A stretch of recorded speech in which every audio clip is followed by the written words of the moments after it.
Four quadruplets were asking for money in 7 languages at the airport. The billionaire, curious, asks, "What's all this for?" One of them shows a photo, and he, with tears in his eyes, does the unbelievable. Ethan Wallace pulled his rolling suitcase through the corridor of JFK International Airport, trying to ignore the weariness that weighed on his shoulders. 3 days in Miami closing a $50 million deal. His financial consulting firm had grown beyond his most ambitious expectations. At 32, he was considered one of the most promising young billionaires in the country. But financial success didn't fill the emptiness he had carried in his chest for 8 years. The terminal was bustling, as always. Hurrying executives spoke on their phones. Families said their goodbyes. Tourists consulted maps. Ethan walked toward the exit, anxious to get to his Manhattan apartment and try to forget another day of numbers and negotiations. That's when he heard something unusual. "Excuse me, sir, could you help us?" The voice was small, polite. Ethan turned and nearly stumbled. 4 identical girls were standing in front of him, all about 6 years old. Brown hair, large dark eyes, simple but clean clothes. They were holding small, handmade signs. "Monsieur, s'il vous plaît, aidez-nous," said a second girl, trying French. "Señor, puede ayudarnos?" continued a third in Spanish. "Signore, ci aiuti," completed the fourth, in Italian. Ethan blinked, impressed. The girls continued. "Herr, können Sie uns helfen?" German. "Xiansheng, Qing Bangzhu woman," Mandarin. "Sayid, min fadlik sa'idna," Arabic. And they returned to English. "Please, sir, we really need help." In 15 years of living in New York, Ethan had seen all sorts of situations, but 4 identical 6-year-old girls asking for help in 7 different languages. This was a first. "You speak all of these?" he asked, genuinely impressed. "Our mother taught us," replied the first girl, who seemed to be the leader of the group. "She says, if you know how to talk to people, you can touch their hearts." "And you're here alone?" "Yes, sir. We came to ask for help for our mom." Ethan looked around, searching for a responsible adult. There was no one. Those 4 children were truly alone in one of the busiest airports in the world. "Where are your parents?" "It's just our mum," explained the second girl. "She's very sick at home." "And how did you get here?" "By bus and subway," the third answered matter-of-factly. "We know the way." Ethan knelt to their level, his heart tightening. 6-year-old children navigating New York's public transport alone was far too dangerous. "What are your names?" "I'm Emma," said the leader. "These are my sisters, Sophie, Grace, and Lily. We're quadruplets." "And why do you think I can help?" Emma studied him with eyes too serious for a child. "You stopped to listen to us, and you have a kind face. Our mom always says that people with kind faces have kind hearts too." "Besides," added Sophie, "your clothes are expensive. We learned to recognize them." Ethan looked down at his own suit. Armani, $3,000. To these girls, he must have looked exactly like what he was, someone with enough money to help. "So what happened to your mother?" "She lost her job 2 months ago," Grace explained. "Since then, she's been working 3 different jobs, but she still can't pay all the bills." "And now she's sick," continued Lily. "She has a high fever and can't even get out of bed. But she doesn't want to go to the doctor because she says we don't have the money." "That's why we came here," said Emma. "My mom always taught us languages. She said one day it would be useful. So we thought, if we can talk to more people, maybe someone will help us." Ethan felt a lump in his throat. The intelligence and determination of these girls were impressive. And at the same time, heartbreaking. No child should have to be this smart, this independent. "Have you gotten anything today?" The girls exchanged embarrassed glances. "Some people gave us money," Sophie admitted, "but not much. Most people just walk right by." "Or they get angry," added Grace. "A man yelled that we were liars." "But we're not," Lily said quickly. "We never lie." "I believe you," Ethan said, and he realized it was true. There was a sincerity in these girls that was impossible to fake. "Do you have a picture of your mum?" he asked, not sure why the question had come out. Emma nodded and pulled an old phone with a cracked screen from her jacket pocket. She fiddled with it for a few seconds with small but skillful fingers and held the device out to him. "Here, this was taken on our birthday, last month." Ethan took the phone and looked at the screen. His world collapsed. There, smiling tiredly but genuinely happy, with 4 identical girls in her arms, was Claire Morgan. Older, with worry lines around her eyes that didn't exist before, but unmistakably Claire. Claire, who had been the love of his life. Claire, who had disappeared one morning 8 years ago, leaving only a note saying it was for the best. Claire, whom he had desperately searched for months before finally giving up. Claire, who had apparently changed her name and was now raising 4 daughters alone. "Sir." Emma's voice seemed to come from far away. "Are you okay?" Ethan realized his hands were shaking. He returned the phone and tried to control his voice. What is your mother's full name?" "Claire Morgan," replied Sophie. "Why? Do you know her?" Ethan closed his eyes for a second. Claire Sullivan had become Claire Morgan. She had changed her identity, started a new life, away from him. "I knew her," he murmured, "a long time ago." "So you'll help us?" Emma took a step forward, her eyes shining with hope. Ethan looked at the 4 girls. Now that he knew who their mother was, he could see Claire in each of them. The shape of their eyes, the determination in their chins, even the way Emma tilted her head when she was concentrating. Claire had daughters, quadruplets, and from what they had told him, she was raising them alone, working 3 jobs, sick, and with no money for medical treatment.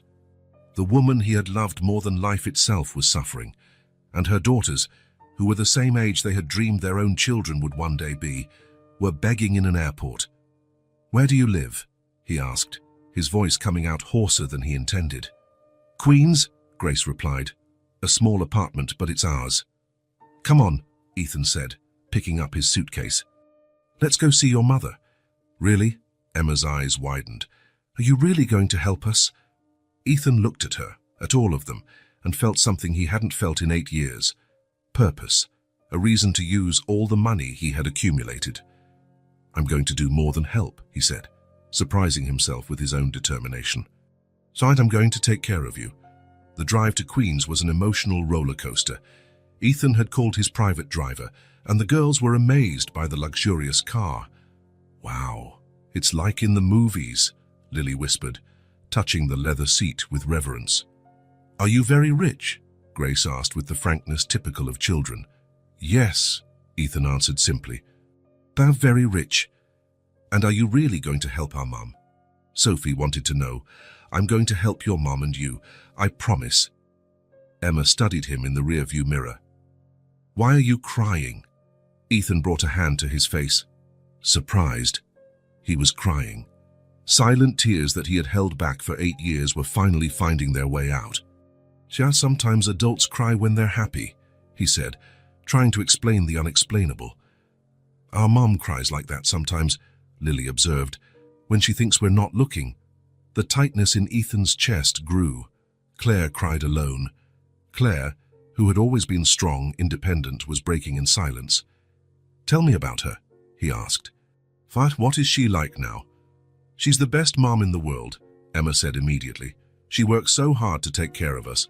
And she's very smart," added Sophie. "She knows many languages and teaches us everything."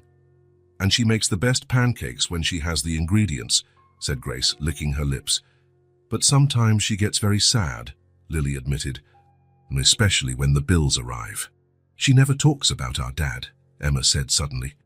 "We know there is one, because everyone has one, but she never tells us anything." Ethan swallowed hard. Who was the girl's father, and why wasn't he in their lives? "We're here," the driver announced. The building where Claire lived was old, in need of repairs. It wasn't the worst place Ethan had ever seen, but it was far from suitable for a single mother with 4 daughters. The girls guided him up the stairs to the 3rd floor. Ethan felt his heart racing with every step. In a few seconds, he would see Claire again. The woman he had loved, the woman who had run away, the woman who, apparently, had rebuilt her life without him. "Apartment 3B, said Emma, stopping in front of a door that had once been blue. Ethan took a deep breath.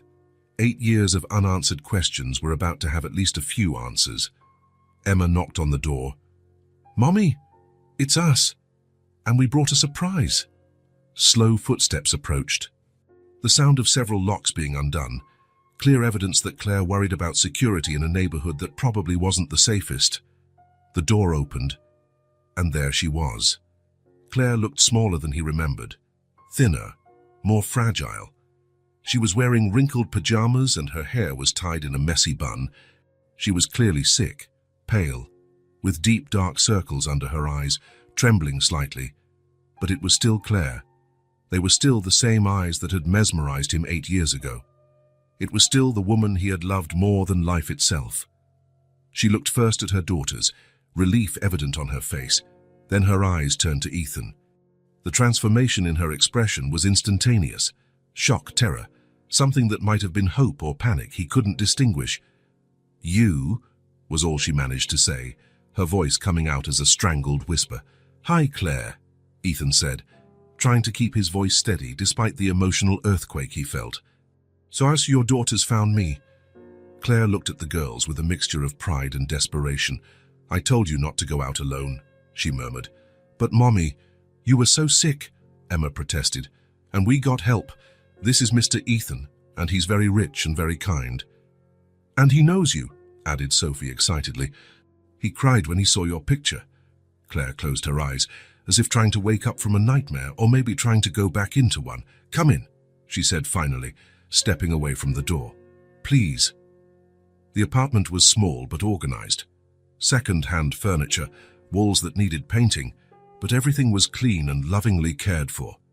There were drawings by the girls stuck to the refrigerator, books in various languages stacked on a makeshift shelf. Claire leaned against the wall, clearly struggling to stay on her feet. "You shouldn't be here," she said, but without hostility, more like a statement of the inevitable. "Your daughters were asking for money at the airport," Ethan replied. "Tuasi in 7 different languages." Claire closed her eyes, humiliation and pride warring on her face. "I didn't know. They didn't tell me what they were going to do." "Mommy, we just wanted to help," said Grace. "Mr. Ethan is very kind." "And he's going to take care of us," added Lily. Claire looked at Ethan with something close to panic. "Ethan, you don't understand. You can't just—" She was interrupted by a violent coughing fit. When she stopped, she was out of breath and even paler. "You need a doctor," Ethan said. "I can't afford it." "I can, and I will." "No." "Claire, you're clearly very sick. Your daughters are begging for money to get medicine for you. This isn't a discussion." She tried to argue, but another wave of coughing cut her off. "That's it," Ethan said, making a decision. "We're going to the hospital. Now." "The girls, they're coming with us." Claire looked at him for a long moment. He saw pride fighting against relief, need fighting against fear. "Why?" she finally asked. "Why do you want to do this?" Ethan looked at her, at the 4 girls watching the conversation with large, hopeful eyes, at the apartment that told a story of struggle and love and sacrifice. "Because 8 years ago, I lost the most important person in my life," he said, his voice thick with emotion. "And I'm not going to lose you again." Claire began to cry. Silent tears she tried to hide from her daughters. "Okay," she whispered. "But later we need to talk." "Later," Ethan agreed. "Now let's take care of you." While Claire got changed, Ethan called his private doctor. Dr. Harrison was discreet, competent, and didn't ask questions. In 15 minutes, he would be at the private hospital waiting for them. "Are you going to stay with us?" asked Emma. "I'll stay with you for as long as you need me," Ethan promised. And for the first time in 8 years, he felt he was exactly where he was supposed to be. Claire had been admitted for observation. Ethan's private doctor, Dr. Harrison, had confirmed early-stage pneumonia that could have been serious if left untreated. She would stay at least 2 days in the hospital receiving intravenous antibiotics. Now Ethan was in the pediatric hallway, looking at 4 identical girls sitting in a row of blue chairs. They were dangling their legs, which didn't reach the floor, and whispering among themselves. "And now," asked Emma, always the group's spokesperson. "Now you come with me," Ethan said. "John, your mum is going to be fine, but she needs to rest, and you need to eat something." "We can stay here," Sophie offered. "We know how to be quiet in hospitals." The casualness with which she said it made Ethan's heart ache. 6-year-old children shouldn't have experienced being quiet in hospitals. No, you're coming with me. We'll eat. And then... Well, we'll see. Grace looked at him with curiosity. See what? Where you're going to sleep tonight? The girls exchanged glances. We can go back home, said Lily. We can take care of ourselves. Absolutely not, Ethan replied immediately. You're not staying alone. But we're always alone when Mum works late, Emma argued. Another revelation that made Ethan wonder how Claire had gotten into this situation. But this wasn't the time for difficult questions. Not today, he said simply. Today, you're staying with me. They left the hospital and Ethan called his driver. The girls still seemed impressed by the luxurious car, touching the leather seats with reverence. Where are we going to eat? Asked Sophie. Ethan thought of the expensive restaurants he frequented, places with formal waiters, menus in French, a quiet atmosphere, totally unsuitable for 4 6-year-old children. Do you like burgers? He asked. We've never had one, Grace admitted. Never. Mum says it's too expensive, Emma explained. We eat at home. Ethan felt a pang. Burgers were considered cheap food, fast food. For Claire, it was an unaffordable luxury. Well, today you're going to try one, he said. Charles, take us to the nearest Shake Shack. 15 minutes later, they were in a bustling burger joint on the Upper East Side. The atmosphere was casual, full of families and young people. Very different from the quiet, formal world Ethan inhabited. The girls sat at a round table, looking around with wide eyes. Everything there was new to them. The colorful lights, the smell of fried food, the buzz of conversations. What do you want? Ethan asked, holding the menu. We can't read some of the names, Sophie admitted. Ethan sat beside them and began to explain each item. Burgers, French fries, milkshakes, nuggets. The girls listened attentively, as if they were in an important class. Can I have French fries? Lily asked shyly. You can order anything you want. Anything? Emma's eyes widened. Anything? When the order arrived, 4 small burgers, a mountain of French fries, 4 milkshakes and nuggets to share, the girls were silent for a moment. That's a lot of food, Grace whispered. It's for you, Ethan said. Eat as much as you want. But they didn't eat as much as they wanted. They ate carefully, small bites, savoring each piece as if it were their last. They saved some nuggets in their napkins. Why are you saving them? Ethan asked. For later, Emma replied, in case we get hungry later. If you get hungry, we'll buy more food. The girls looked at him as if he had said something impossible. You can buy food whenever you want, asked Sophie. The innocent question hit Ethan like a punch. For him, food was something that had always been available. For these girls, it was a limited resource that had to be rationed. Yes, he said gently. Whenever you want. Lily began to cry softly. Why are you crying? Grace asked, concerned. Just because it's so good, Lily sobbed, and I was so hungry, but I didn't want to tell Mom. Ethan felt his throat tighten. 6-year-old children hiding their own hunger so as not to worry their mother. You don't have to be hungry anymore, he said, his voice coming out hoarser than he intended. I promise. Emma studied him with her serious eyes. How can you promise that? Because I have enough money to take care of you, all of you. Forever, asked Grace. Forever. The girls went back to eating, now more relaxed.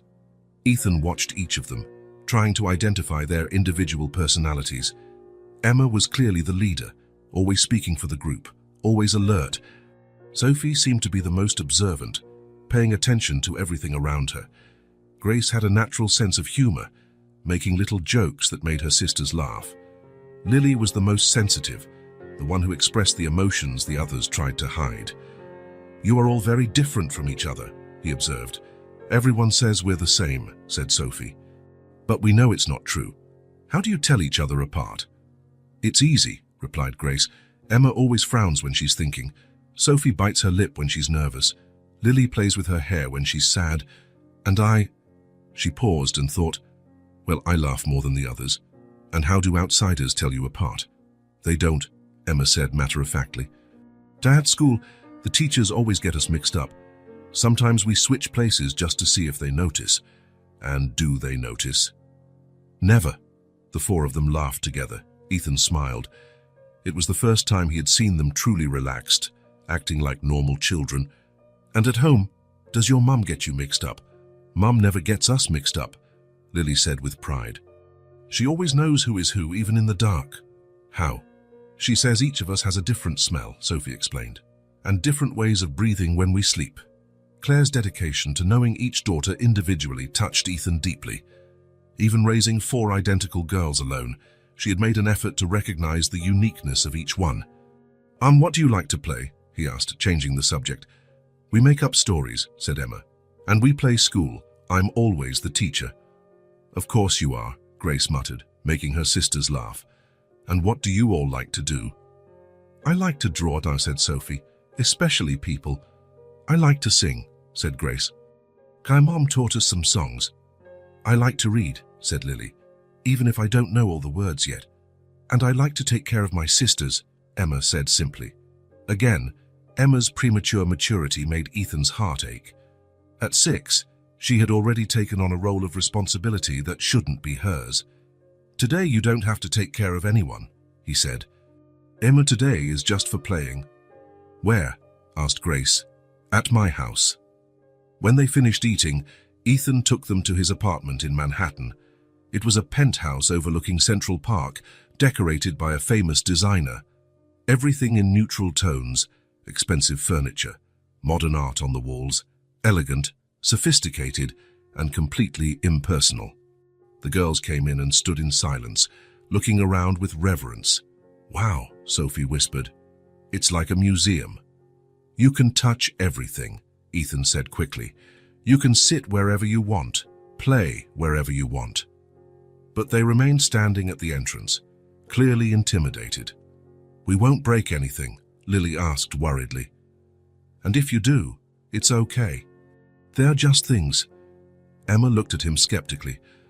"Mom always says that when we go to other people's houses, we have to be very careful. This isn't other people's house. Today, it's your house too."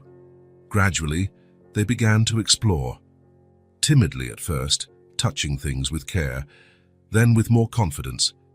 Grace discovered the grand piano in the living room. "Can I play?" she asked. "Of course." She pressed a few keys, creating a simple but sweet melody.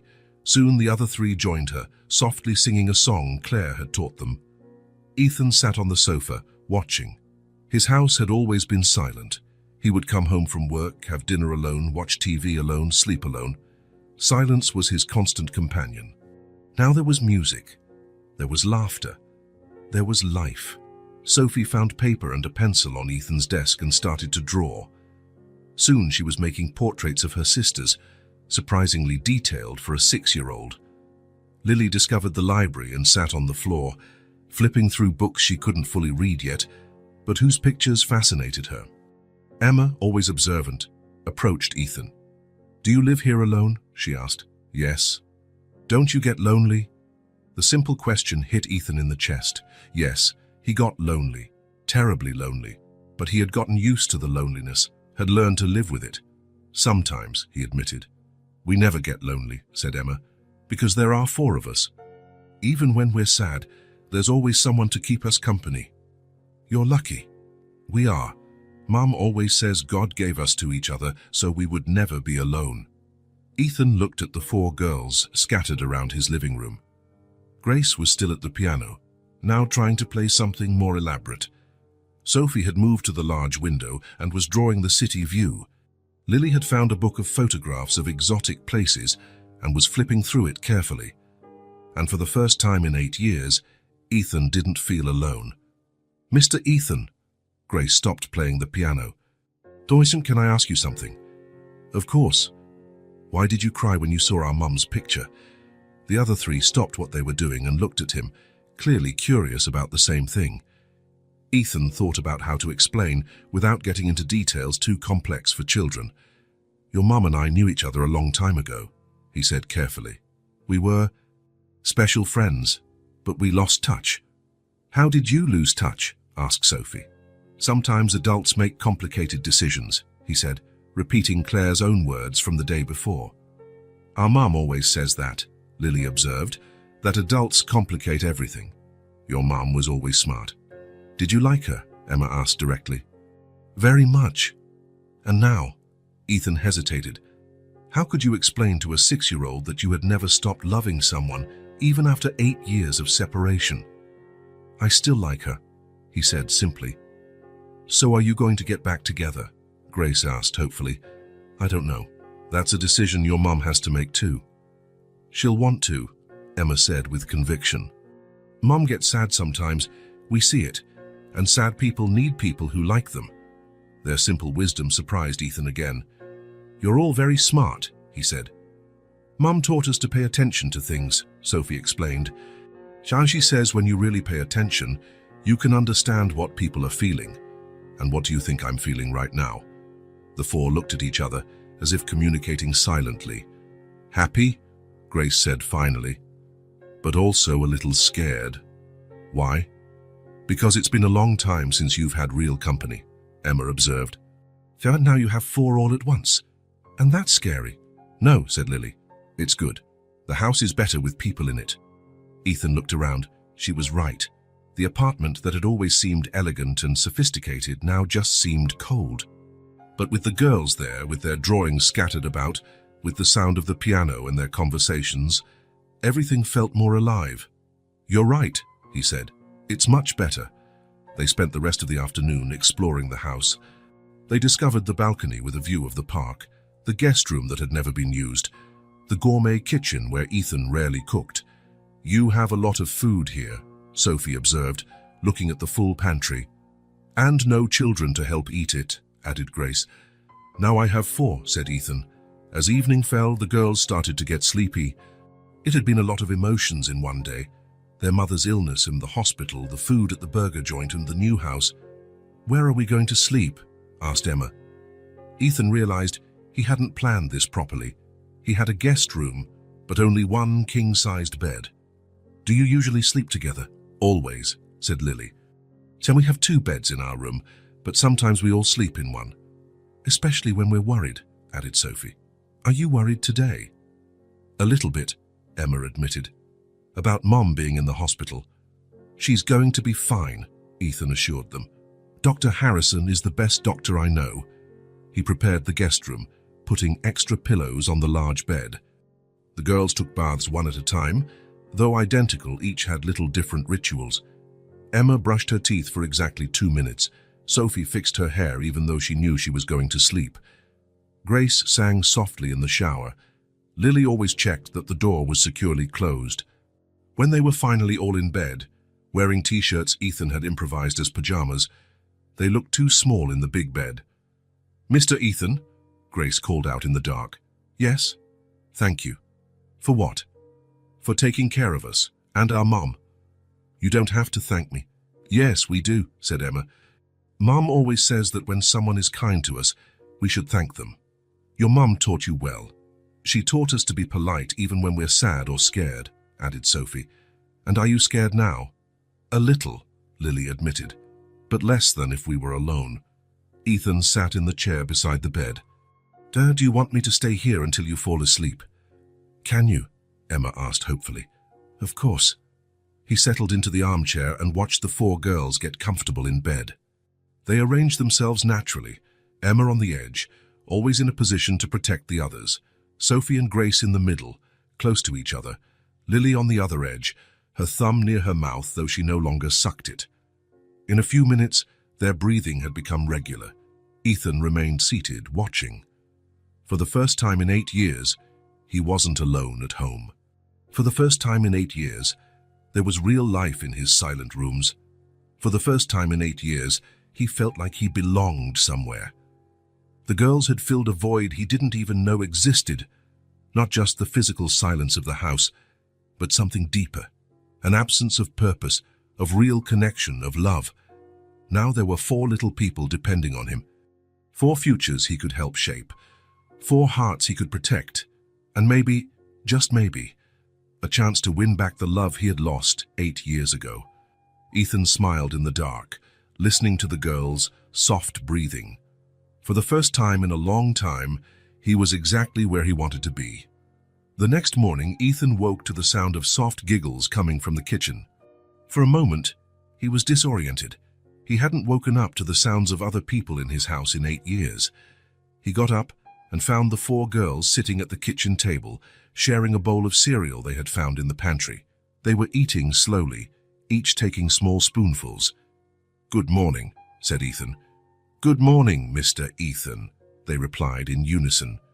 "You didn't have to share one bowl. There's enough cereal for each of you." Emma looked at him in surprise. "Really?" "Of course. And there are other things too. Let me make you a real breakfast." He opened the refrigerator and noticed how full it was. Eggs, bacon, fruit, juices, yogurts. Things he rarely ate, kept by a housekeeper who came twice a week to organize his home. "Do you like pancakes?" he asked. "We've never had them," said Sophie. "Our mom sometimes makes them when she has flour," Grace explained, "but she calls them special crepes." Ethan smiled. Claire had always been creative in making a little seem special. He prepared pancakes, scrambled eggs, bacon, and served sliced fruit. The girls watched his every move attentively, as if memorizing the abundance. When they sat down to eat, they again showed the same care as the day before, small pieces, slow chewing, savoring every bite. "Is it good?" Ethan asked. "It's delicious," said Lily. "Thank you. You don't have to eat so slowly, there's plenty of food." "We know," said Emma, "but Mum always taught us to eat slowly. She says when you eat slowly, you feel full faster." Ethan realized it wasn't just a matter of manners. It was a survival strategy Claire had taught them. Eat slowly to feel full with less food. "Well," he said, trying to keep his tone casual, "today you can eat as much as you want." "Really?" asked Grace. "Really?" They exchanged glances, as if they couldn't believe it. "Mr. Ethan," Sophie said hesitantly, "can I ask you something?" "Of course. Are you going to disappear after our mom gets better?" The question caught him off guard. "And why would you think I'd do that?" "Because," Emma took over the answer, "people are sometimes nice for a while, but then they leave." "Who told you that?" "No one told us," Grace explained. "We saw it." "Saw it where?" The girls looked at each other, clearly deciding how much they should tell. "Mom lost her job," Emma said finally. The words came out simple, direct, as if they were just a fact of life. Ethan stopped eating.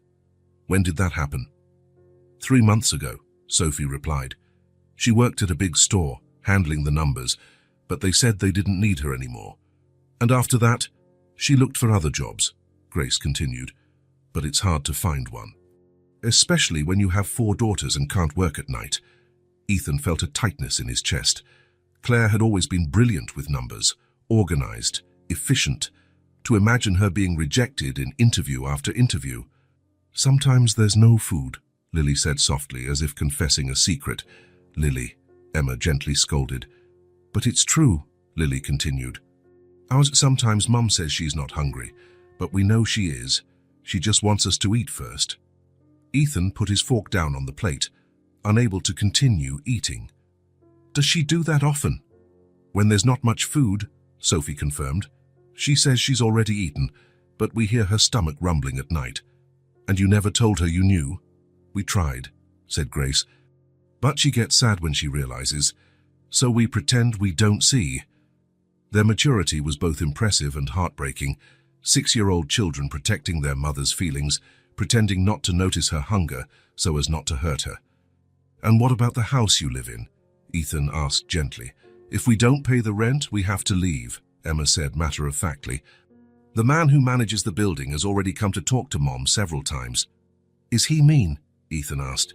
"No," Sophie replied. "He has children too, but he said he can't wait forever." "Mom cries after he leaves," Lily added. "She thinks we don't see, but we do." Ethan closed his eyes for a moment, trying to absorb it all. Claire, proud and independent, had reached the point where she couldn't properly feed her daughters. She was about to lose their home. And yet, she had taught the girls to be polite, kind, hopeful. "And when did your mum get sick?" Ethan asked carefully. "We didn't know what to do," Emma admitted, her voice becoming small for the first time. "She had a high fever," Sophie explained, "and she was coughing a lot. We tried to take care of her, but she only got worse." We gave her water, said Grace, and tried to make food, but we didn't know what was good for a sick person. And she fainted, Lily whispered, in the bathroom. So we were so scared. When she woke up, she was still very weak, Emma continued, and we realized that maybe she would die if we didn't get help. Is that why you went to the airport? Ethan asked. We wanted to help, Emma explained.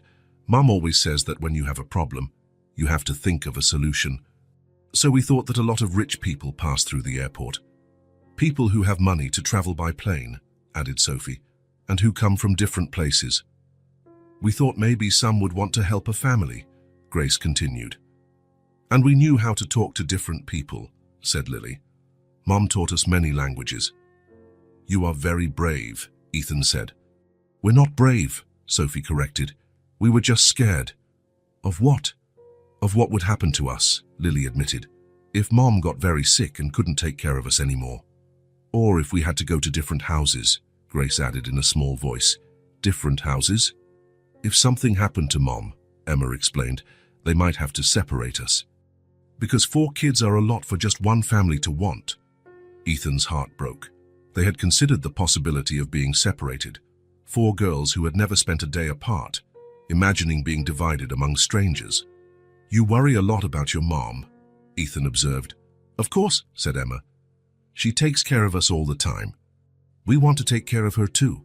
And how do you take care of her? We try not to cause trouble, Sophie explained, and not to ask for things we know she can't buy.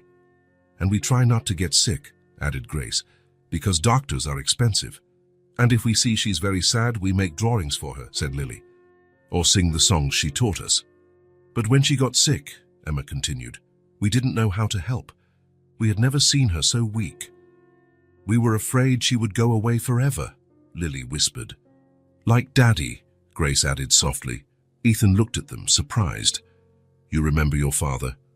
We never had a father, Emma corrected quickly. We just know he left before we were born. Mom never talks about him, Sophie explained. But sometimes she gets sad when she sees other families with fathers. That's why we didn't want her to leave too, said Grace, because then we would be truly alone. Ethan felt an intense emotion rise in his chest. These girls had grown up without a father, watching their mother struggle alone. And when she fell ill, they faced the deepest fear a child can have, all by themselves. Mr. Ethan, said Sophie, thank you for giving us so much breakfast. And for letting us sleep at your house, added Grace. And for helping our mom, said Lily. And for not leaving when we told you the truth, finished Emma. Ethan looked at them, feeling an emotion he hadn't experienced in years. It was love, pure, simple, inevitable. These 4 girls had entered his life less than 2 days ago and had already changed everything. They had filled a void he didn't even know existed, and now he knew with absolute certainty that he would do anything to protect them, to ensure they never went hungry again, never worried about rent again, never had to fear losing the only family they had ever known. Thank you, he said, his voice thick with emotion, for letting me be a part of your lives. Will you stay? Asked Lily. I'll stay, Ethan promised. Farsa, for as long as you want me. After the revelation-filled breakfast, Ethan watched the 4 girls in the living room. They were sitting on the sofa, legs dangling, clearly not knowing what to do. There were no toys, no activities. His elegant, minimalist home offered nothing for children. Do you want to do something? He asked. Can we draw? Sophie asked shyly. So, of course, let me get some paper. He brought a few sheets of printer paper from the office and a pen. The girls looked at the scarce materials with gratitude, as if it were a treasure. There's only 1 pen, Emma observed. We'll share, Grace said quickly. We always share. Ethan watched them organize themselves. Emma took the pen first, quickly drew something simple, and passed it to Sophie. Sophie made her drawing and passed it to Grace. Grace drew and passed it to Lily. Lily finished and handed it back to Emma. It was a perfect system, created out of necessity. They had learned to share not out of politeness, but for survival. You know what we need, Ethan said suddenly. Real supplies for you. You don't have to, Mr. Ethan, Emma said quickly. We can draw like this. I know you can, but you deserve to have your own things. The girls exchanged glances. Our own things, Lily repeated. Your own markers, colored pencils, notebooks, and toys. Toys, Grace's eyes widened. You don't have toys. We had some, Sophie explained, but Mom had to sell them when she ran out of money. And others broke, Emma added, and there was no way to fix them. Ethan felt his chest tighten again. Claire had sold her daughter's toys. The image of him trying to imagine that scene was too painful. Well, he said, getting up, that changes today. We're going shopping. Shopping? Emma seemed startled. For toys and school supplies, for you. But that must cost a lot of money, Sophie protested. Don't worry about money. Mom always tells us to worry about money, said Grace. Because it's not unlimited. For you, Ethan said firmly, today it is. An hour later, they were in a large toy store in downtown Manhattan. The girls walked through the aisles with wide eyes, as if they had entered a fantasy world. You can pick whatever you want, Ethan said. Anything, Lily whispered. Anything? But they didn't run through the aisles like most children would. They walked slowly, touching things carefully, whispering among themselves. Can I get this doll? Grace asked, pointing to a simple cloth doll. How you can get as many as you want. How many? As many as you want. Grace picked up the doll and hugged it to her chest, as if she couldn't believe it was real. Sophie found a set of colored pencils with 50 different colors. That's so many colors, she said, amazed. We've never seen so many colors together. Take it, Ethan encouraged. Emma discovered notebooks with shiny covers and smooth pages. Can I write in them? She asked. They're yours. You can do whatever you want. Even if I make a mistake. Even if you make a mistake. Lily found colored markers with different tips, some thick, some thin, some that glowed in the dark. Look, she whispered to her sisters. These glow when you turn off the light. The four gathered around the markers, marveling at the novelty. We'll take these too, Ethan said. In an hour, they had chosen 4 identical dolls at the girls' insistence, who wanted everything the same. Sets of colored pencils, markers, notebooks, coloring books, puzzles, simple games, and some educational toys. In the checkout line, the girls were quiet, still holding their dolls. Is everything okay? Ethan asked. It's a lot, Emma said softly. A lot of what? A lot of presents. We've never gotten so many things at once. You've never gotten presents? On our birthday, Mom always gives us something, Sophie explained. But it's always just one thing. And it's small. And at Christmas, Ethan asked. The girls looked at each other. At Christmas, it's also just one thing, said Grace. And sometimes, Mom makes it instead of buying it. She made us cloth dolls once, Lily remembered. From pieces of old clothes, they were very beautiful. And where are those dolls? We sold them, Emma admitted. When we needed money for food. The silence that followed was heavy. Ethan imagined Claire teaching her daughters to sell the toys she had made with so much love. Well, he said, trying to keep his voice steady, these dolls are just for you, forever. Back at the apartment, Ethan spread all the purchases out on the dining room table. Is all of this ours? Grace asked, still not believing it. All of it. Can we use it whenever we want? Whenever you want. And what if we make ugly drawings? Asked Lily. There's no such thing as an ugly drawing. And even if there were, the paper is yours. The girls looked at each other and for the first time since Ethan had met them, smiled completely freely. Then they ran to the table and began to explore their new treasures. Sophie opened the set of colored pencils and began to arrange them by shade. Emma took a notebook and began to write her name on the first page in neat letters. Grace dressed her doll and began to comb her hair. Lily tested each marker, making small colored strokes on a sheet of paper. Mr. Ethan, Emma said without looking up from her notebook, thank you. You don't have to thank me. Yes, we do, Sophie insisted. Mom always says that when someone is kind to us, we have to show that we appreciate it. And we appreciate it a lot, added Grace, hugging her doll. A lot, Lily agreed. Ethan sat in the armchair and watched them. They were completely absorbed in their activities, but there was something different about their posture. Relaxation. For the first time, they didn't seem to be policing themselves, didn't seem worried about doing something wrong. Can I ask something? Emma said after a few minutes. Of course. Why are you being so nice to us? It was a simple but profound question. How to explain that seeing them had filled a void he didn't even know existed? How to say that taking care of them felt more right than anything he had done in the last 8 years? Because you deserve it, he said simply. Deserve it? You deserve to have toys. You deserve to have materials to draw. You deserve not to worry about money or food or rent. Do all children deserve that? Asked Sophie. And all children deserve that. Then why don't some have it? Grace wanted to know. The question hit Ethan like a punch. How to explain social injustice to a 6-year-old, how to talk about inequality to girls who were living it firsthand. Sometimes life isn't fair, he said carefully. Yeah, but that doesn't mean it's right. And you want to make things fairer for us? Asked Lily. I do. And for our mom too. For your mom too. The girls returned to their activities, but Ethan could see they were thinking. After a few minutes, Emma spoke again. Mr. Ethan, are you going to work today?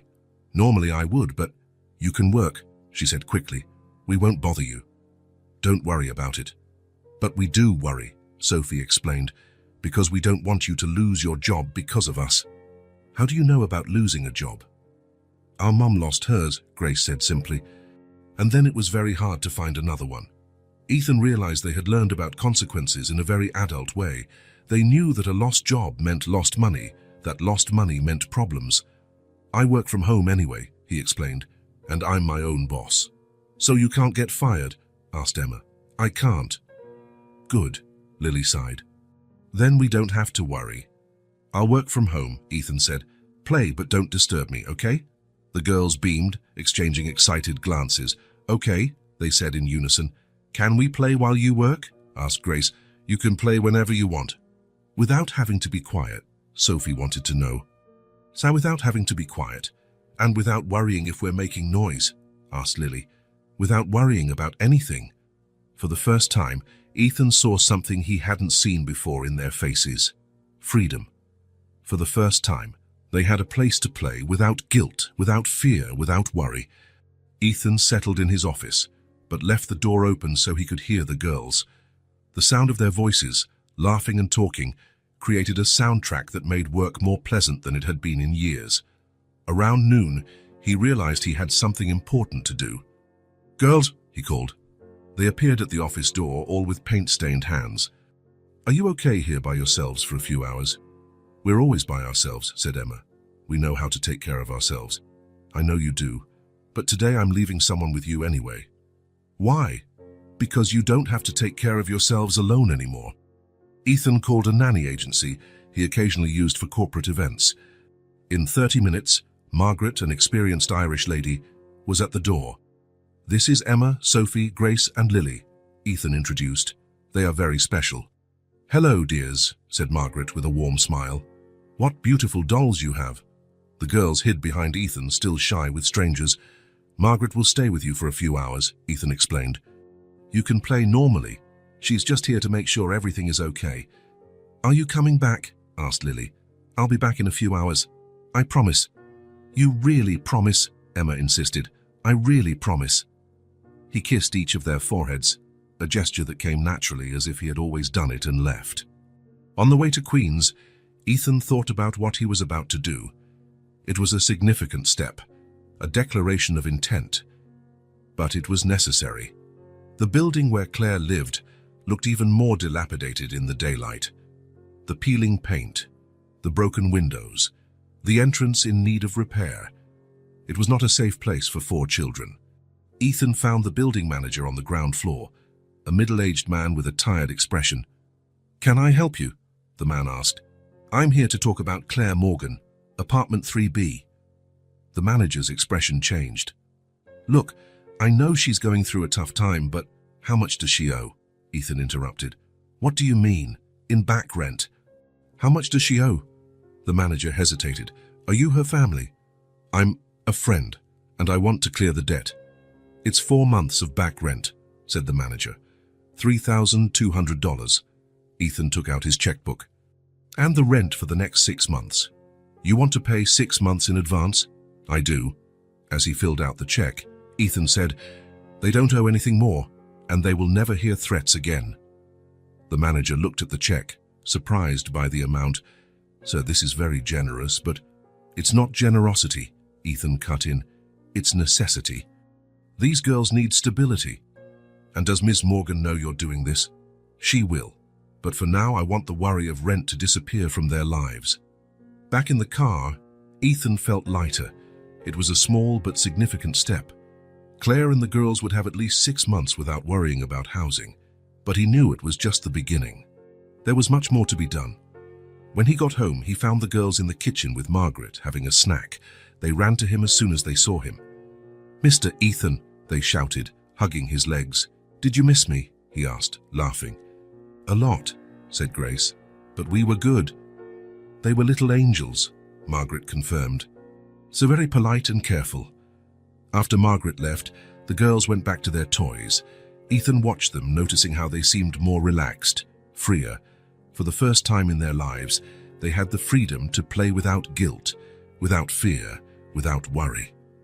And for the first time in 8 years, Ethan knew exactly what his purpose was. The day had been perfect. The girls had spent hours playing with their new toys, drawing with the colored markers, creating stories with their dolls. Ethan had worked from home, occasionally interrupted by requests for approval on a drawing or a question about how to spell a word.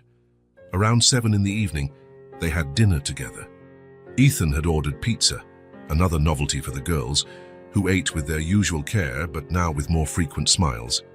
"Can we save a piece?" Emma asked, always thinking of the future. "You can eat all you want," Ethan said, "and if you get hungry later, we'll order more." "More pizza?" Grace's eyes widened. "As many as you want." It was amazing how simple concepts like food available whenever you want still surprised them. After dinner, they settled in the living room with their art supplies spread across the rug. Sophie was drawing portraits of each sister. Grace was creating comic strips with her dolls as characters. Emma was writing in her new notebook, and Lily was coloring in a book with absolute concentration. Ethan was answering emails on the sofa, but in reality, he spent more time watching the girls than working. There was something mesmerizing in the way they naturally organized themselves, communicated with glances, and took care of one another.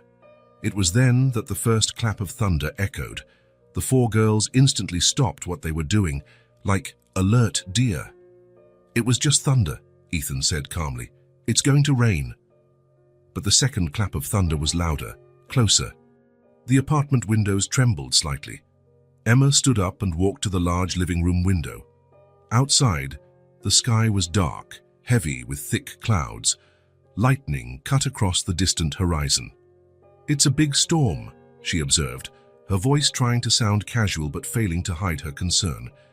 The third clap of thunder made them all jump. Lily dropped her marker and ran to Emma. Sophie and Grace instinctively joined them. "Are you afraid of storms?" Ethan asked. "A little," Emma admitted, trying to sound brave for her sisters. "Just a little," Sophie agreed, but her voice trembled as another thunderclap rumbled. The rain began then, first a few drops on the window, then a complete downpour. The wind howled between the buildings, making strange noises that echoed through the apartment. Lily started to cry softly. "Hey," Ethan said, getting up and approaching them. "It's okay. We're safe in here." "Storms are dangerous," Grace whispered. "They can be, but not when you're in a safe place like this." "Our house always makes strange noises when there's a storm," Emma explained. "And sometimes the power goes out. And it gets very dark," added Sophie, "and cold." Ethan imagined the 4 girls alone in the precarious Queen's apartment during storms, perhaps with Claire working late, dealing with leaks, power outages, fear. "It's different here," he said firmly. "This building is solid. The power won't go out and you're not alone." Another clap of thunder, this one more intense, made them all huddle even closer. "You know what we used to do when I was a kid during storms?" Ethan asked. "What?" Lily whispered. "We built forts. Forts, with sheets and pillows. A special place where storms couldn't get in." Their eyes lit up slightly. "How does it work?" asked Emma. "Come on, I'll show you." Ethan went to get sheets from the guest room closet. When he returned, the girls were clustered on the sofa, watching the rain through the window. "First, we need to choose where to build," he said, spreading out a large sheet. "Oh, how about there, between the sofa and the armchair?" They nodded, still apprehensive but curious. Ethan began to stretch the sheet, using cushions to hold down the ends, creating a structure that looked like a makeshift tent. The girls watched his every move. "Now we need more sheets for the walls," he said, handing another sheet to Emma. "Do you want to help?" Gradually, they became involved in the project. Emma held one end while Ethan secured the other. Sophie helped arrange the cushions. Grace and Lily brought pillows from the bedroom. In 15 minutes, they had created a spacious fort in the middle of the living room. Inside, it was cozy and insulated from the sounds of the storm. "Now we go in," Ethan said. The 4 girls crawled into the fort, followed by Ethan. Inside, the light was soft, filtered through the sheets. The space felt magical, separate from the outside world. "It's like a secret house," Lily whispered, amazed. "A house just for us," Grace agreed. Another clap of thunder echoed, but this time they didn't flinch as much. The fort seemed to offer psychological protection against fear. "Do you feel safer here?" Ethan asked. "Much," said Emma. "It's like the storm can't find us." "Exactly." They settled inside the fort, sitting in a circle with pillows around them. Ethan noticed how the girls seemed smaller in that intimate space, more vulnerable, but also more relaxed. "Mr. Ethan," said Sophie, "are you afraid of anything?" "Everyone is afraid of something," he replied, "even adults." "What are you afraid of?" asked Grace. Ethan thought for a moment. What was he afraid of? Of losing the people he loved again, of not being good enough to take care of them, of Claire not wanting him to be a part of the girls' lives. "Gus, I'm afraid of disappointing the people who are important to me," he said honestly. "What do you mean?" Emma wanted to know. "Of not being able to take good care of them, of not being what they need." The girls looked at each other. "You take very good care of us," Lily said with conviction. "Better than anyone has ever taken care of us," added Sophie. "Except our mum," Emma quickly corrected. "Except our mum," the others agreed. The rain continued outside, but the sound was muffled by the sheets. Inside the fort, they were in their own world. "Can I tell you a story?" Ethan asked. "Yes," they replied in unison. Ethan began to invent a story about 4 princess sisters who lived in a magical castle. Each had a special talent. One drew maps that showed hidden treasures. Another sang songs that calmed storms. The third wrote books that came to life. And the fourth had the gift of making anyone feel loved. The girls listened fascinated, occasionally interrupting to ask questions or suggest changes to the story. "And were they happy?" Grace asked when Ethan finished. "Very happy, because they had each other. Like us," Sophie observed. "Like you." As the night went on, the storm began to subside, but the girls showed no desire to leave the fort. They snuggled closer, using their dolls as pillows. Ethan lay beside them, watching how they naturally arranged themselves for sleep. Emma always in a position to protect the others, Sophie and Grace in the middle, Lily on the other end. "Mr. Ethan," a voice whispered in the dark. "Yes. We never met our father." The confession came softly, almost inaudibly. Ethan couldn't identify which of the girls had spoken. "Never?" he asked gently. "Never. He left before we were born. Do you miss him?" There was a long pause. "We don't know," came the reply. "How can you miss someone you've never met? But sometimes we wonder," another voice whispered, "what it would be like to have a dad." "And now we know," said a third voice. Ethan felt his heart race. "You know? It's like this," whispered the fourth voice. "Having someone who takes care of us, who makes us feel safe, who builds forts when we're scared, who buys us dolls," added another, "and doesn't get mad when we make noise," a third continued, "and promises we'll never be hungry again," finished the fourth. Ethan closed his eyes, feeling an intense emotion rise from his chest. There in that small, cozy space, surrounded by 4 girls who had entered his life only a few days ago, he felt something he had never experienced before. Total connection, absolute purpose, the certainty that he was exactly where he was supposed to be. "This is love," he thought. This is what unconditional, protective, transformative love means. Not the romantic love he had felt for Claire, but something different, equally powerful. The love of someone who chooses to care, to protect, to sacrifice. The love of a father. "You are all very special," he whispered into the darkness. "You're special too," a sleepy voice replied. "Very special," another agreed. One by one, the voices became more spaced out, more sleepy. In a few minutes, Ethan heard the regular breaths that indicated they had fallen asleep. He stayed awake longer, listening to the rain subside outside, watching the small shapes beside him. 4 girls who had lost their innocence too soon, but who could still trust, still love, and who, somehow unexplainably, had chosen to trust him. There, in that makeshift fort, Ethan knew his life had changed forever. It was no longer just about him, his company, his financial success. It was about them, about protecting them, giving them the childhood they deserved, being the father they never had.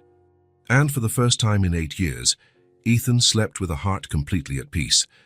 The next morning, Ethan woke up early in the makeshift fort, surrounded by 4 girls sleeping soundly. The storm had passed, leaving only the soft sound of drops dripping from the building's roof. Careful not to wake them, he slipped out of the fort and made coffee. Today was the day to visit Claire at the hospital. She had called the night before, her first call since being admitted, saying she was feeling much better. The girls woke up one by one, still inside the fort, whispering among themselves as if sharing a secret. "Good morning, princesses," Ethan said, peeking inside the fort. "Good morning," they replied, smiling. "How did you sleep well?" "Better than at home," Emma admitted. "There, when there's a storm, we stay awake, scared of the noise. Here we felt safe," added Sophie.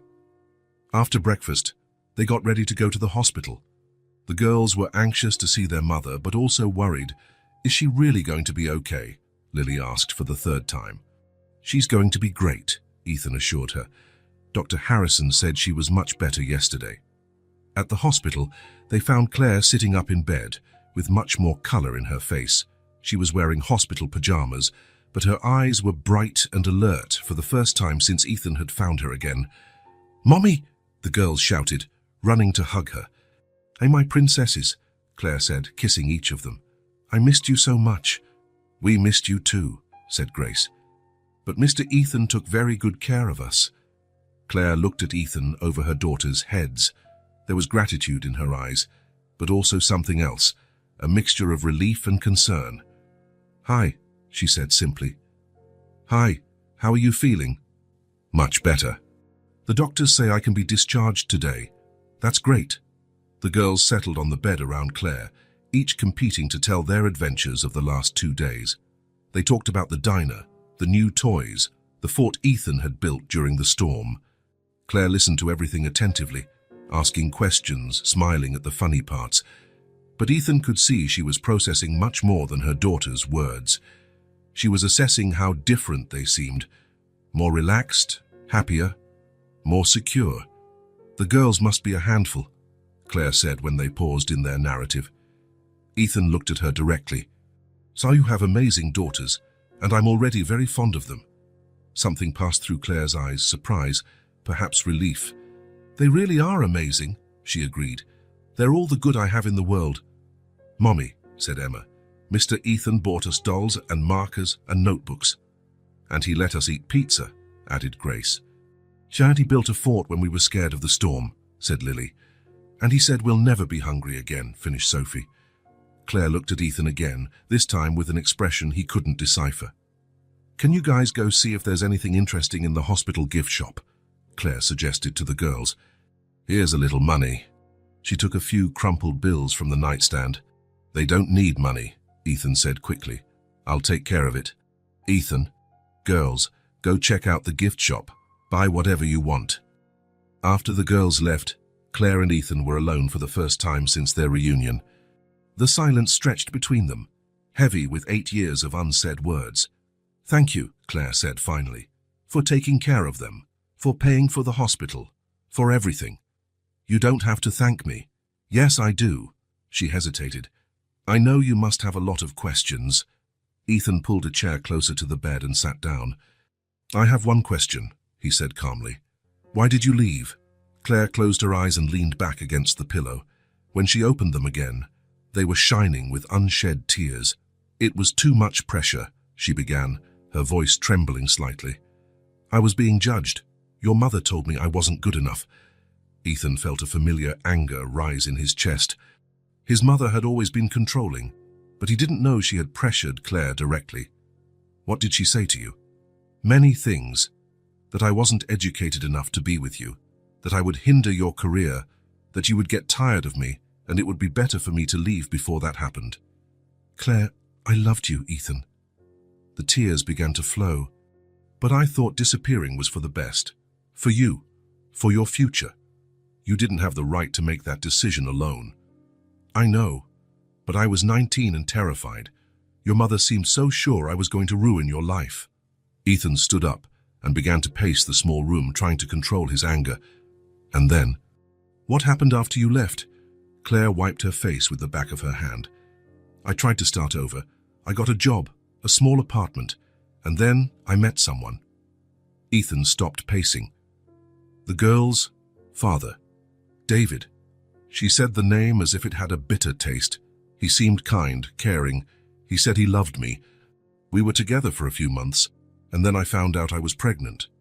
And him. When he found out it was 4 babies, Claire laughed bitterly. He said he hadn't signed up for that. He disappeared the next day. Ethan felt his chest tighten. Claire had lost 2 important people in her life. First him, because of his mother's interference, then the girl's father, out of pure cowardice. So you raised the girls alone? With effort and pain, Claire confirmed. But I never regretted it. They are everything to me. They saved me, actually. How so? After David left, I was completely lost. But the girls gave me a purpose. I had to be strong for them.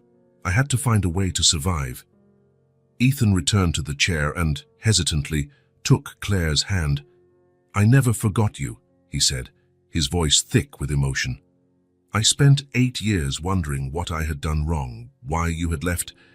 You did nothing wrong. The mistake was mine, for not trusting what we had, for not fighting. They sat in silence for a moment, hands intertwined, processing 8 years of misunderstanding and pain. Claire, Ethan said finally, and if the girls want to, I want to be their father. Claire's eyes widened. Ethan, I'm not asking for an answer now, but I want you to know that's what I want. To take care of you, to protect you, to be a real family. You've only known them for 3 days. 3 days was enough for me to know that I love them, and you, I never stopped loving you, Claire. Tears returned to her eyes. This is a lot to process. I know, but think about it. Think if this is what you want too. Just then, the girls returned from the gift shop, each carrying a small souvenir. Look what we bought, Mommy, said Grace, showing a heart-shaped keychain. It's beautiful, Claire said, trying to hide that she had been crying. The girls spent the rest of the visit showing their purchases and telling more details about the last few days. Claire listened attentively, but Ethan could see she was thinking about the conversation they had had. When it was time to leave, Claire was ready for discharge. Dr. Harrison gave some final recommendations, and she signed the papers. Where are you going to stay? Claire asked, as they left the hospital. At my place, Ethan replied, until you decide what you want to do. Ethan, I can't. Yes, you can. And you will. In the car on the way home, the girls chatted with Claire about everything they had seen and done. Ethan drove in silence, watching in the rearview mirror as Claire smiled at her daughters as they snuggled up beside her. When they arrived at the apartment, the girls ran to show Claire all their new toys. She followed them, amazed at the abundance that was now a part of their lives. This is all ours, Mommy, Emma explained. Mr. Ethan bought it for us. And we can use it whenever we want, added Sophie. Without worrying if we're going to break it, said Grace. And if it breaks, he'll buy another one, finished Lily. Claire looked at Ethan, who was watching the scene, leaning against the wall. Can I talk to you four? Ethan said to the girls. They sat on the sofa in a row, like little soldiers awaiting instructions. I wanted to ask you for something, Ethan began, feeling his heart race. "What is it?" asked Emma. "Say if you want to, I can be your father." The girls looked at each other, whispering quickly among themselves. Then they smiled, big, genuine smiles, full of joy. "We already like you a lot," they replied almost in unison. "Does that mean yes?" Ethan asked, laughing. "Yes," they all shouted together, jumping off the sofa to hug him. Claire watched from the doorway, tears streaming down her face. But this time they were tears of happiness. For the first time in 8 years, she could see a future full of hope for her daughters, and maybe, just maybe, for herself too. 3 days after Claire was discharged, Ethan knew there was a conversation he could no longer postpone. For years, he had let his mother interfere in his life, make decisions for him, dictate what was best for his future. But now he had a family to protect. It was time to confront Margaret Wallace. "I'm going out for a few hours," he said to Claire, who was in the kitchen helping the girls with an afternoon snack. "Okay," she replied, but Ethan could see the worry in her eyes. In the last few days, they had talked a lot about the past, about the misunderstandings, about the wounds that needed to heal. Claire knew he hadn't told his mother about their reunion yet. "Where are you going?" asked Emma, always attentive. "To visit my mother." "Your mother?" Sophie seemed interested. "Do we have a grandmother?" The simple question made Ethan hesitate. Technically, the girls weren't his biological daughters, but in his heart, they already were. And if he was going to be their father, Margaret would indeed be their grandmother. "Maybe," he said carefully. "We'll see." The Wallace mansion on Long Island was exactly as Ethan remembered. Imposing, cold, perfect. Every detail calculated to impress. Every piece of furniture positioned to demonstrate status. It was everything his home with Claire and the girls was not. Empty of real love. Margaret received him in the formal living room, wearing one of her expensive suits and an expression that mixed pleasure and disapproval. "Ethan, dear," she said, kissing the air beside his face. "What a surprise. You haven't been here in months." "Hi, Mum. Sit down. I'll have Mary bring tea." "No need. I won't be staying long." Margaret arched a perfectly drawn eyebrow. "Oh, and why not?" Ethan sat in the armchair she indicated, but kept his posture straight, prepared for the battle he knew was coming. "I need to tell you something. I hope it's good news, perhaps about that girl from the Henderson family I mentioned. Jennifer is a charming young woman, a Yale graduate, a very respectable family." "No, Mom. Or maybe about the company's expansion. I know you were considering opening an office in—" "Mom, stop!" Margaret stopped mid-sentence, clearly surprised by his firm tone. "I found Claire," Ethan said directly. The silence that followed was icy. Margaret was completely still for a moment, then placed her teacup on the table with a sharp clink. "Claire," she repeated, as if the name tasted bad. "Claire Sullivan. Claire Morgan now. And before you say anything, you need to know, we're together." "Ethan, for God's sake. And she has 4 daughters. Daughters that I'm going to adopt." Margaret stood up abruptly, beginning to pace the room. "This is ridiculous. You can't be serious." "I am completely serious. Ethan, you are a successful, wealthy, respected man. You can have any woman you want. Why would you settle for a woman who already has children by another man?" "Because I love her. And I love her, girls." "Love," Margaret laughed bitterly. "Love doesn't pay the bills, Ethan. Love doesn't build empires. I've already built my empire, Mom. Now I want to build a family." Margaret stopped pacing and faced him. "You are making a terrible mistake. This woman will ruin your life, just as I warned you 8 years ago." "No," Ethan said, standing up as well. 8 years ago, you ruined my life. You said horrible things to Claire. You made her believe she wasn't good enough for me. Because she wasn't, and she still isn't. You don't have the right to judge that. I am your mother, and I am a grown man who has made a decision." Margaret took a deep breath, clearly trying to control herself. "Ethan, think about what you're doing. Your reputation, your business, your future." "My future is with Claire and the girls."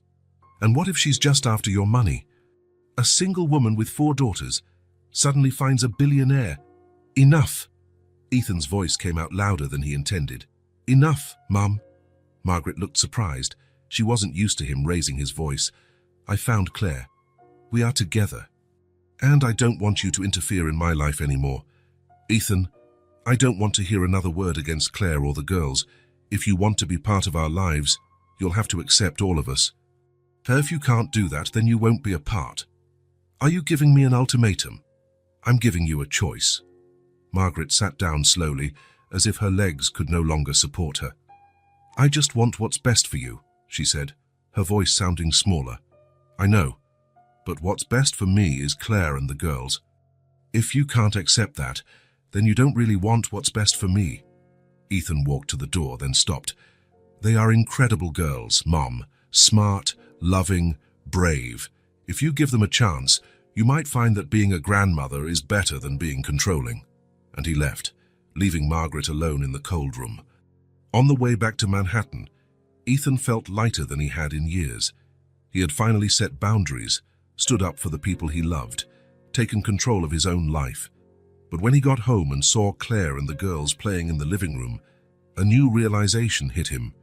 The apartment, as luxurious as it was too small for 5 people. The girls were all sleeping in the guest room.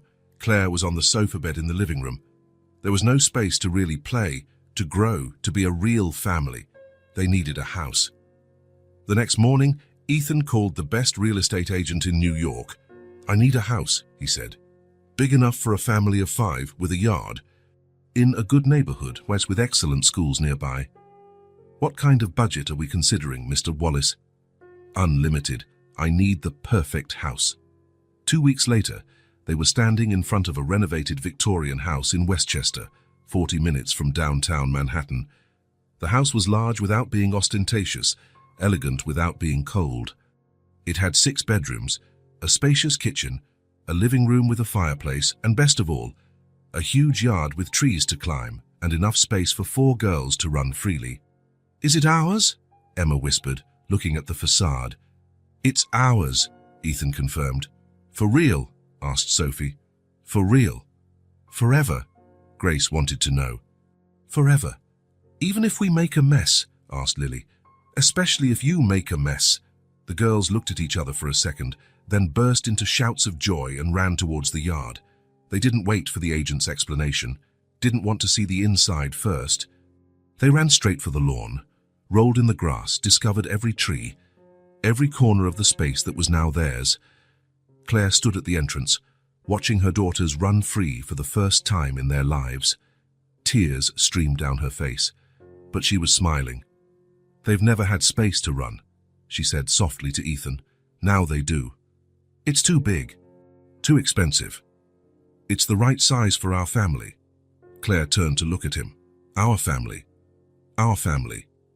They stood there for a few minutes, watching the girls discover every inch of the yard. Emma had found a perfect tree to climb. Sophie was picking flowers for a bouquet. Grace was singing and dancing on the grass. Lily had discovered a small abandoned garden and was planning aloud what they would plant. "Thank you," Claire whispered. "For what?"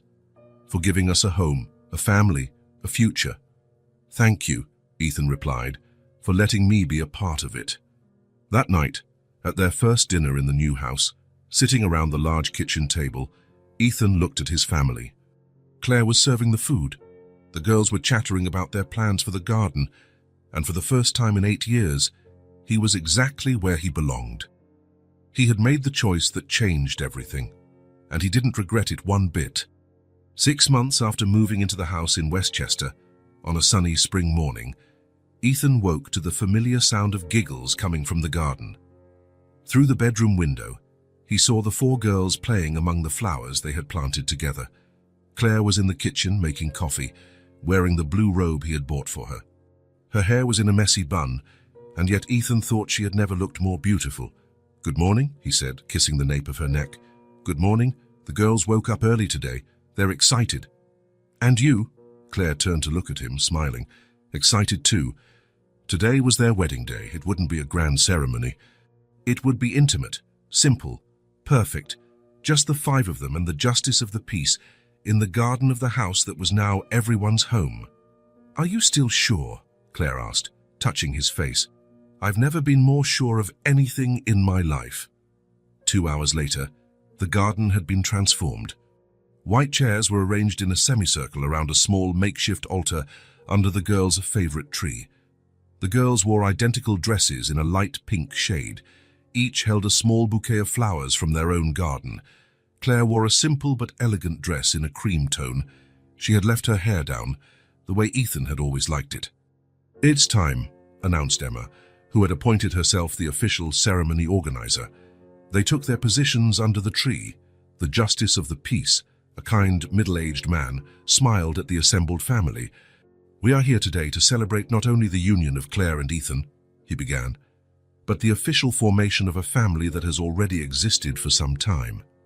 The girls smiled, clearly proud of their special role in the ceremony. "Ethan," said the judge, "do you take Claire to be your wife, promising to love and care for her for the rest of your life?" "I do," Ethan replied, looking directly into Claire's eyes. "And do you also promise to love and care for Emma, Sophie, Grace, and Lily as if they were your own daughters?" "I promise," Ethan said, looking at each of the girls. "Forever." "Claire," the judge continued, "do you take Ethan to be your husband?" "I do," Claire said, her voice thick with emotion. "And you, girls," said the judge, addressing the four, "do you accept Ethan as your father?" "We do," they replied in unison, grinning from ear to ear. "Then, by the power vested in me, I pronounce you husband and wife. And I officially declare you a family."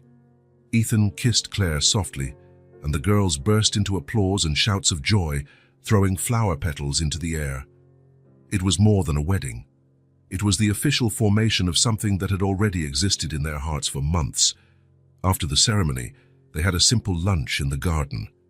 The girls told jokes, Claire laughed until she cried, and Ethan felt his heart could burst with happiness. "May I make a toast?" asked Emma, raising her glass of juice. "Of course," said Ethan. "To our family," she said solemnly. "May it always be like this, full of love." "Cheers!" they all shouted, clinking their glasses. 3 months later, it was a rainy Sunday afternoon. Ethan was in the kitchen making tea. He had discovered he loved these simple domestic moments. In the living room, the girls were spread out on the rug with their art supplies. Sophie was drawing, Emma was writing in her diary, Grace was coloring, and Lily was creating stories with her dolls. "Sadista," called Grace, "can you help me pick a color for this flower?" Ethan's heart still skipped a beat every time they called him Dad. "How about pink?" he suggested, leaning down to look at the drawing. "Pink is perfect," Grace agreed. Claire was reading in the armchair, but Ethan could feel her gaze on him. When he turned, he found her eyes watching the scene with absolute tenderness. "What is it?" he asked. "Nothing," she said, smiling. "I'm just looking at my family." "Our family," he corrected. Ethan finished making the tea and brought a cup to Claire. She pulled him down to sit on the arm of the chair. "You know what I'm thinking," she said softly. What? About how life changes. A year ago, I was desperate, not knowing how I was going to pay the rent, and now I'm watching them paint on a very expensive rug without a care in the world." Ethan took her hand. "Do you regret anything?" "Nothing. Absolutely nothing." She paused. "Thank you for coming back." The simple sentence carried 8 years of longing, months of fear and infinite gratitude. "I came back to never leave again," Ethan replied softly, kissing her fingers. "Promise?" "I promise. This time it's forever." Just then, Lily got up from the rug and ran to them. "Dad, Mom, look what I drew for you." It was a simple drawing made with crayons. It showed a house with a garden full of flowers. In front, 5 stick figures held hands. At the top, in crooked letters, "Our happy family forever." "It's perfect," said Claire, her eyes shining. "It's the most beautiful drawing I've ever seen," Ethan agreed. "Can I stick it on the fridge?" Lily asked. "We're going to frame it and put it on the living room wall," Ethan said. "Really?" Lily's eyes widened. "Really? It's a work of art." Lily ran back to tell her sisters. Soon the 4 of them were planning a family art gallery. Ethan and Claire watched, hands intertwined, hearts full. "How they accepted you so naturally," Claire said. as if you were always part of our lives. Maybe I always was, Ethan said. Maybe they were just waiting for me to find my way home. And did you? Ethan looked around the room. The girls were laughing on the rug. Claire was by his side, safe and happy. The house smelled of home, of family, of love. I did, he said, pulling her in for a soft kiss. I finally found my place in the world. Outside, the rain continued to fall, but inside the house, there was only warmth, laughter, and the absolute certainty that they had built something that would last forever. A family, real, complete, and unbreakable. If this story touched your heart, subscribe